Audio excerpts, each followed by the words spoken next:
Signori, let me be a composer. Grant me sufficient fame to enjoy it. In return, I will live with virtue. I will honor you with music all the days of my life. I was 16, filled with a desperate sense of right. The very next day, a family friend suddenly appeared, out of the blue, took me off to Vienna, and paid for me to study music. Shortly afterwards, I met the Emperor of Austria, who favored me. Clearly, God had accepted my bargain. By 31, I was a prolific composer of the Austrian court. I was the most successful musician in the city of musicians. Then, suddenly, without warning, Mozart has come. You are required to commission a comic opera in German for Herr Mozart. In German? Yes, and why comic? I heard a remarkable serious opera for Mozart, Amadeus, King of Crete. Ah, yes, I heard that too. A young fellow trying to impress beyond his abilities. Too much spice. Too many notes. Nevertheless, kindly convey the commission to him today. I'd like to meet him. He'll be at the Baroness von Stauten's tomorrow night. Some of his music is to be played. So to the Baroness von Stauten's I went. That night changed my life. I entered the library to take a little refreshment. I sat down in a high-backed chair, unobservable to anyone who might come in. Meow. Meow, meow. I'm going to scrunch it. I'm going to chew my little mouse. There, bits of my paws close. No! Paws close. Before I could rise, it had become difficult to do so. You're trembling. I think you're frightened, Puss. I think you're scared to death. I think you're going to poop yourself. Someone will hear you. What is it, Millikan? Something's dropping from your boat. Stop it now. It's stupid. It's really stupid. Her ladyship is ready to commence. Ah, yes. Good. Come, my dear. The music awaits. And then, right away the concert began. I heard it through the door, too horrified to attend. It started simply enough. Just a pulse in the lower registers, bassoons, bass horns, like a rusty squeeze box. Then, suddenly, high above it, a single note on the oboe.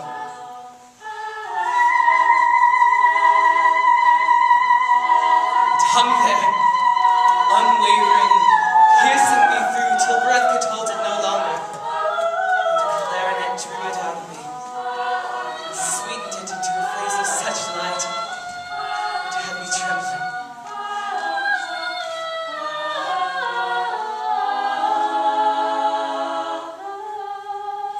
The light flickered in the room.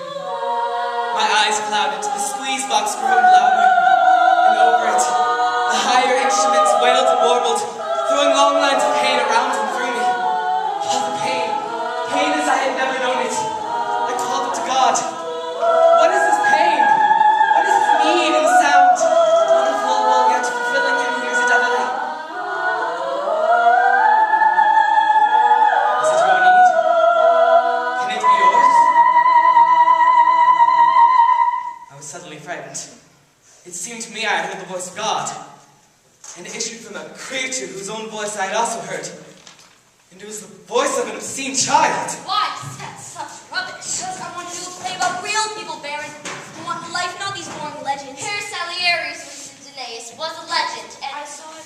Dog poop. No. Dry dog. He's had too much to drink. He often has. His Majesty assumed you would choose more elevated themes. Oh, elevated! Lower your voice! Lower your breeches! You are provoking, sir. Excuse the language, Baron, but really, how can we go on forever with these gods and heroes? Because they go on forever, Mozart. Opera is here to ennoble us, that's why. It celebrates the eternal in man, the goddess in women, and not the laundress. Well said, sir. Exactly. I don't understand you. Which one of you is more at home with his hairdresser than Hercules? Or your stupid Danaeus or mine? Amadeus, King of Crete. These people so lofty, they sound as though they poop marble. They're all bores. All serious operas written in this century are boring. Ew! Poor getting mouse.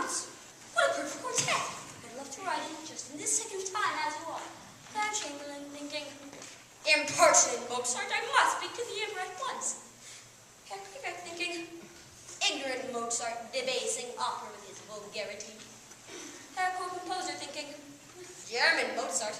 What can he finally know about music? And Herr Mozart himself in the middle thinking, I'm just a good fellow. Why do they all disapprove? That's why opera's important, Baron. A composer can put all these thoughts down at once and still make us hear each one of them. I bet you that's how God hears the world. Billions of voices ascending and mixing in his ear to become the unending music unimaginable to us. That's our job, we composers. To combine the inner minds of chambermaids and court composers and turn the audience into God. You do best to retire tonight, for your own sake. 7 months in the city and not one job. And not to be tried again, is that? Herr Mozart. Salieri has 50 pupils, I have 3. How am I to live? Do you know I'm better than any musician in Vienna?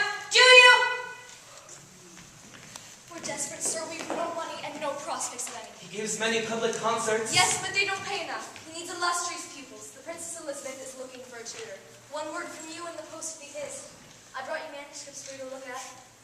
Leave them with me. He doesn't make copies. Those are the originals. Leave them with me. I will look at them and decide. She said these were his original scores. First and only drafts of music. Yet, they showed no revisions of any kind. Mozart is simply transcribing music which was already finished in his head. Finished as the music is ever finished. The truth is clear. I was staring through the cage of those meticulous strokes and absolute beauty. I know my fate. Mediocrity. Practice, you know, and why? What is my fault? I've worked and worked the talent you allowed me solely that I might hear your voice. Now I do hear it, and it says only one name, Mozart! So be it!